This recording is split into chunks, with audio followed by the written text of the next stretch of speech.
All right, everyone, welcome back. Ready for another deep dive. This time, we're heading to Africa. Africa. Oh, this is going to be good. I love what's happening over there. I know, right? Specifically, we're looking at this whole smart, sustainable cities movement that's gaining some serious traction. Yeah, so much potential. It's like they're writing the playbook for the future of urban development. Exactly. And we're going to unpack it all. I mean, we've got stacks of reports, case studies, you name it all, about how African cities are using tech to solve, well, pretty much every urban challenge you can think of. From traffic jams to energy grids, even access to clean water, they're finding creative solutions. Absolutely. And the best part, they're doing it all with sustainability in mind. Not just slapping on Band-Aid solutions. It's about building for the long haul. Right. So by the end of this deep dive, I'm hoping you'll walk away not only understanding how these smart cities work, but also, and maybe even more importantly, why this matters for all of us. No matter where you live in the world, trust me, there's something here for everyone. Speaking of where you live, let's start with the basics. Did you know that Africa is experiencing the fastest urban growth, like, in the entire world? Wait, seriously? Faster than, like, everywhere else? Yeah. Think about it. By 2050, over 60% of Africans will be city dwellers. That's, well, triple the urban population from just a few decades ago. Okay, so let me get this straight. We're not just talking about adding a few skyscrapers here and there. This is a total transformation, right? Absolutely. And when you have that kind of rapid growth, you're bound to run into some pretty big challenges. Challenges, yeah, I bet. Yeah. I mean, more people means more strain on everything, right? Like housing, transportation. Well, definitely transportation, especially. Take Nairobi, for example. They lose over $500,000 every single day. Because of traffic congestion. Whoa, hold on. $500,000 every day. That's right. All those traffic jams add up, not just in frustration, but in real economic losses. It's a huge drain. Man, and that's just one city. So imagine this playing out across the entire continent. Okay, so we've got these massive challenges. Where do these smart cities come in? Is that what we're pitting our hopes on? It's not about pinning hopes. It's about being smart. Smart cities are about leveraging technology, using data to not just manage these challenges, but to really get ahead of them. So it's like instead of just reacting to problems, we're trying to anticipate them. Exactly. And when it comes to being smart, there are kind of 3 key I words that come into play. 3 I words. All right, lay them on me. First, there's instrumented. Think sensors everywhere, gathering data on everything you can imagine, traffic flow, air quality, you name it. Okay, got it. Instrumented, what's next? Interconnected. These systems, they don't just work in isolation. They talk to each other, share that vital data so the city can kind of get this real-time snapshot of what's going on. Oh, I see. So it's like the city has its own nervous system constantly sending signals back and forth. And then that brings us to the last I, which is intelligent. Because having all this data is great, but it's what you do with it that matters. You can analyze it, identify patterns, and make those smart decisions. Decisions that can actually solve problems and make the city run more smoothly. Exactly. Think about it. Traffic lights that adjust automatically to prevent gridlock, or sensors that alert crews about a water leak before it turns into a major disaster. Okay, I'm getting it. But tell me this, when we talk about smart cities, is it all about efficiency and tech wizardry? Or does sustainability play a role too? Oh, sustainability is huge. I mean, it's got to be baked into the whole concept. Makes sense. Can't just be about being smart in the short term. Got to think about the long game too, right? Exactly. And a good way to remember this is with those 3 R's. Reduce, reuse, recycle. That's kind of like sustainability 101, right? Yeah, but it applies perfectly here. So we got to reduce waste in the first place, find creative ways to reuse materials. And of course, recycle whatever we can. Right. And to manage this whole complex ecosystem, make sure everything's working together, many cities are turning to a central platform. A central platform. So it's like having a brain for the entire city. Pretty much. It coordinates services, analyzes all that data, and helps make sense of it all. Okay, that's super cool. But let's get down to the nitty-gritty. How does all this fancy tech actually make life better for the average person? Oh, in so many ways. Imagine applying for a permit online without ever having to stand in line, or accessing your healthcare records, even booking appointments right from your phone. And picture this. Real-time traffic updates, so you can actually avoid those soul-crushing rush hour jams. Exactly. That's the beauty of what we call smart citizen services. They're designed to make life easier, smoother, and more enjoyable for everyone. But hold on, it's not just about citizens, right? Businesses benefit from all this, too. Oh, absolutely. I mean, think about it. Streamlined processes, improved infrastructure, efficient services. That's music to any business owner's ears. And that attracts investment, which in turn creates jobs and boosts the economy. So it's kind of this win-win for everyone. Exactly. It's like a ripple effect. Okay, so far, so good. Smart cities sound pretty awesome. But let's talk about how they actually tackle some of those big, thorny challenges we mentioned earlier. Like, how do we solve that $500,000 a day traffic problem in Nairobi? All right, let's dive into that. So, picture this. Sensors strategically placed all over the city, monitoring traffic flow in real time. Okay, I'm picturing it. Lots of sensors. Then what? And then you use that data to adjust traffic light timing, optimize the flow of vehicles. It's like having a conductor for the entire road network. Oh, that's pretty cool. Like a symphony of cars all moving in harmony. Exactly. And not only that, you can use data from all sorts of sources. Buses, garbage trucks, even private vehicles to get a really good picture of the roads themselves. You mean like potholes and cracks and all that? Yeah. Yeah, all of the things that can make driving a nightmare. They call it living roads. It's basically using data to do a constant health check on the entire transportation network. So it's like instead of waiting for a road to crumble, we can proactively fix it before it becomes a problem. Exactly. And speaking of smart transportation, I got to tell you about this app they're using in Kigali, Rwanda. It's called Safe Motos. Safe Motos. That sounds intriguing. Tell me more. It's like a ride-hailing app, but specifically for motorcycle taxis. Okay, those are pretty common in a lot of African cities, right? Mm. But what makes this one safe? Well, first off, all the drivers are vetted and trained in safe driving practices. So you're not just hopping on with some random guy off the street. That's good. Right. And here's the really cool part. The app uses your smartphone's sensors to actually monitor the driver's behavior. Wait, seriously? It can tell if they're like speeding or braking too hard? Yep. And it provides feedback to the drivers, helps them improve their skills. So it's not just about convenience, it's really about making a traditionally risky mode of transportation a whole lot safer. Wow, I love that. Okay, so we've tackled traffic. What's next on the list of big urban challenges? Well, let's talk about water. I mean, access to clean water is a fundamental human right, but it's a huge problem in many cities, especially as they grow. Leaky pipes, aging infrastructure, it's a mess. Exactly. And that's where smart water management comes in. There's this amazing case study from Bangalore, India. They were losing massive amounts of water. I think it was something like 40% just through leaks and inefficiencies. 40%? That's crazy. So what did they do? They installed sensors throughout the entire water network. This gave them real-time data on water flow, pressure, basically everything they needed to pinpoint those leaks and fix them fast. And that alone saved them 40% of their water. Potentially, yeah. Plus, they could optimize distribution, even detect potential theft. It's incredible what a little bit of data can do. It's like turning on the lights in a dark room. Suddenly, you can see what's going on and start fixing problems. And I'm guessing all that efficiency saves a lot of money, too. Oh, absolutely. Which brings us to another biggie, energy. How do you power a city that's constantly growing, and how do you do it sustainably? Right, because we can't just keep building more coal-fired power plants. We need cleaner solutions. Exactly, and that's where the smart grid comes in. Think of it as an energy network that can actually think for itself. Okay, that sounds kind of sci-fi. How does a grid think? Well, it's all about sensors and intelligent systems that monitor energy supply and demand in real time. So if there's a surge in demand somewhere, the grid can automatically adjust to meet it. So no more blackouts or brownouts. Ideally, yeah. Plus, it helps reduce waste, makes the whole system more resilient. Resilient, so it can bounce back from problems more easily. That's right. And here's the best part. These smart grids are perfect for integrating renewable energy sources, solar, wind, you name it. So it's not just about being efficient, it's about making the entire energy system cleaner and greener. Exactly. And that's what I love about this whole smart city movement. It's not just about technology for technology's sake. It's about using tech to solve real problems, to create a better future for everyone. Well said. But let's not forget that technology is only as good as the people who use it. So what about the human element in all of this?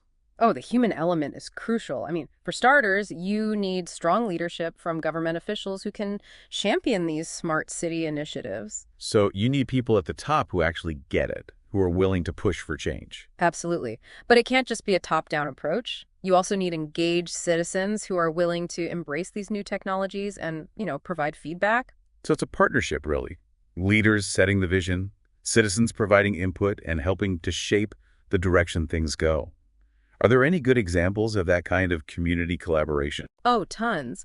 One of my favorite stories is from The Hague in the Netherlands.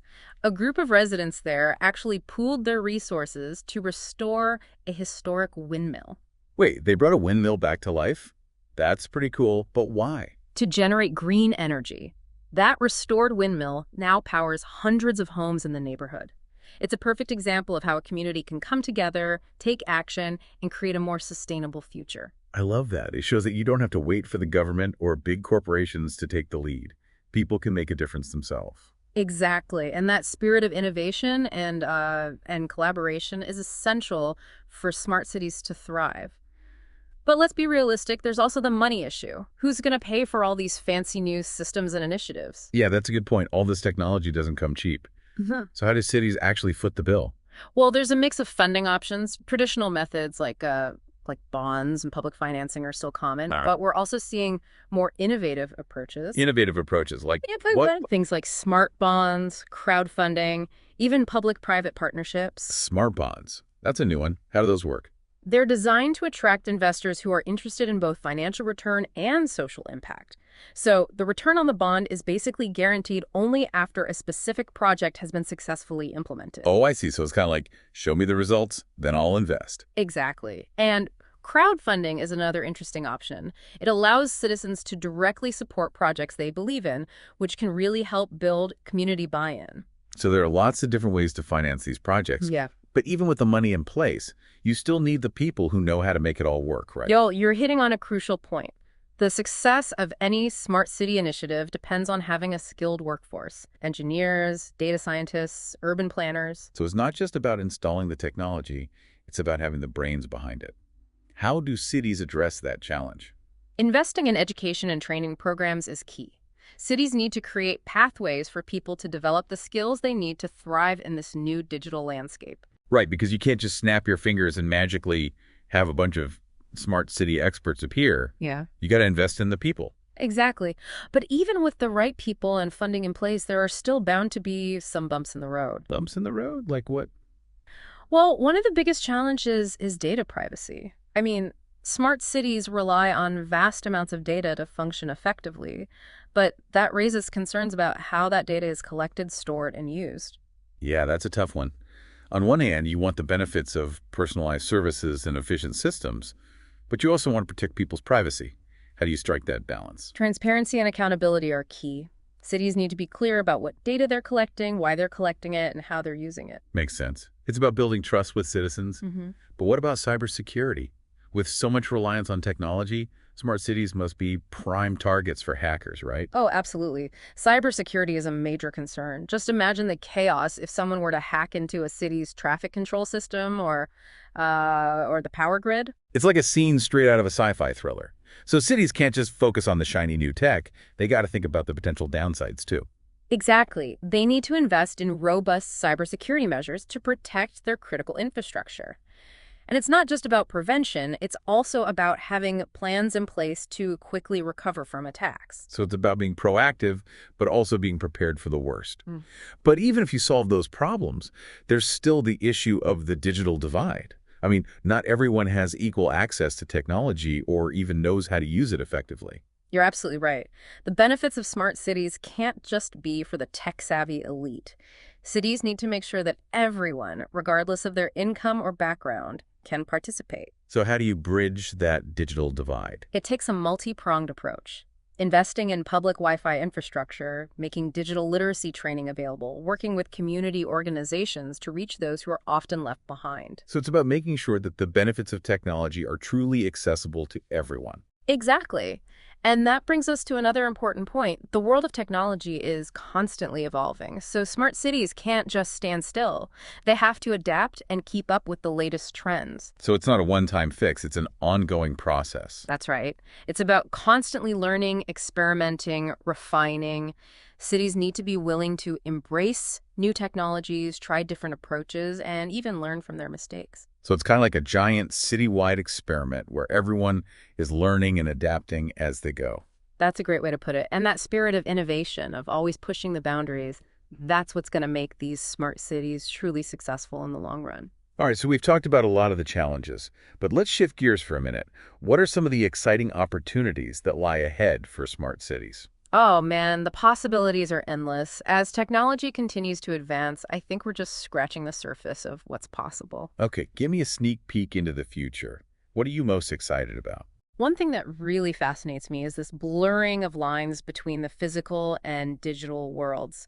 We're already seeing it with augmented reality overlays that provide real-time information about our surroundings, but I think it's going to go way beyond that. So imagine walking down the street and being able to see, like, virtual reviews of restaurants or historical information about buildings just by pointing your phone. Exactly. And I think we'll see more personalized and on-demand services, like imagine summoning a self-driving taxi with the tap of your phone or having groceries delivered by drone. That sounds incredibly convenient. But what about the environmental impact of all this technology? Wouldn't it just make problems like energy consumption and electronic waste even worse? That's a valid concern, but I think technology can also be a powerful tool for sustainability. Smart cities are already using sensors and data analytics to optimize energy consumption, reduce waste, and improve air quality. It's not an either situation. So it's about finding ways to use technology to actually create a more sustainable future. Precisely. And I think we'll see a growing emphasis on circular economy principles, where resources are reused and recycled to minimize waste. Imagine a city where buildings are designed for disassembly and reuse, and waste is seen as a valuable resource. It's like closing the loop on the entire system, right? Exactly.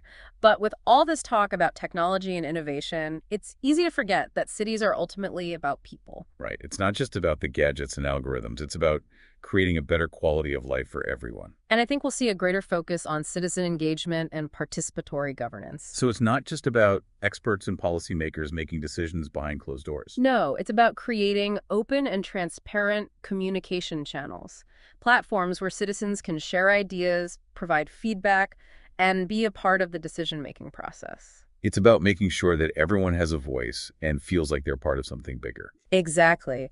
And that brings us to one of the most exciting opportunities of all, the potential to create truly inclusive and equitable cities. Smart cities have the power to break down barriers and create opportunities for everyone, regardless of their background or circumstances. So it's about more than just making cities smarter. It's about making them fairer and more just. Precisely. By using technology thoughtfully and prioritizing human well-being, we can create cities that are not only technologically advanced, but also socially and environmentally responsible. I like that. It's about finding that sweet spot where technology, sustainability, and social justice all come together. But before we get too carried away with our utopian visions, let's bring it back down to earth for a moment.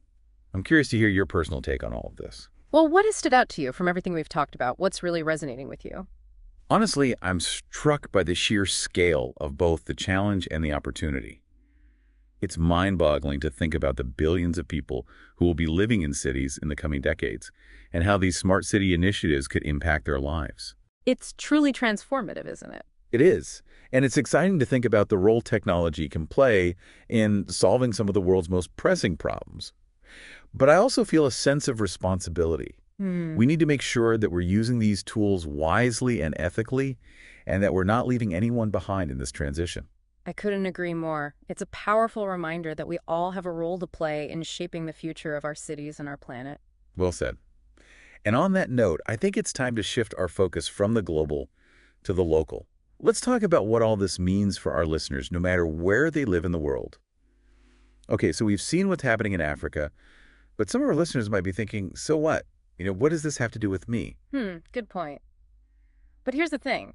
Even though these projects are happening in Africa, the challenges they're addressing, rapid growth, aging infrastructure, the need for sustainability, those are global challenges. Oh, I see what you mean. It's like they're tackling the same problems, just maybe on a different scale.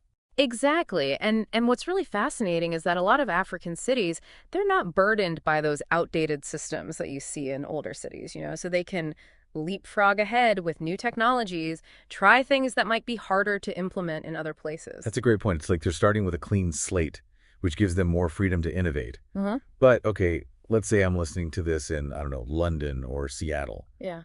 How do I take these ideas and actually apply them to my own community? Well, that's the challenge, right? It's about taking inspiration from these solutions and adapting them to your local context. For example, maybe your city has a really unreliable public transportation system. Could you adapt something like that Safe Motos app, the one that connects riders with vetted motorcycle taxi drivers? Could you tweak that to improve safety and efficiency in your city? Interesting. Or what if your city is constantly dealing with water main breaks because the infrastructure is so old? Could you implement a smart water management system like the one in Bangalore to help reduce those leaks and save money? Exactly. It's about thinking creatively, seeing these solutions not as blueprints, but as starting points. You got to tweak them, adjust them to fit your specific needs. So it's not about copying and pasting these solutions wholesale, but rather about using them as inspiration for local innovation. That's it. And don't forget about the people. Remember, smart cities aren't just about technology. They're about empowering citizens to be a part of the solution. Oh, right. It's about giving people a voice, a chance to shape their own communities. Exactly. Creating platforms for dialogue, encouraging those community-driven initiatives, and really making sure that everyone has a seat at the table when decisions are being made. Because at the end of the day, a city is only as smart as its people. Right. Couldn't have said it better myself. As we wrap up, there's one last thought I want to leave you with. We've talked a lot about technology today, but the real heart of a smart city, it isn't in the gadgets or the algorithms. It's in those connections between people. Oh, I love that. It's about fostering a sense of community, of working together to create something better. Exactly. So as you go about your day, ask yourself, how can I connect with my neighbors? How can I contribute to my community? How can I be a part of building a smarter, more sustainable future for everyone?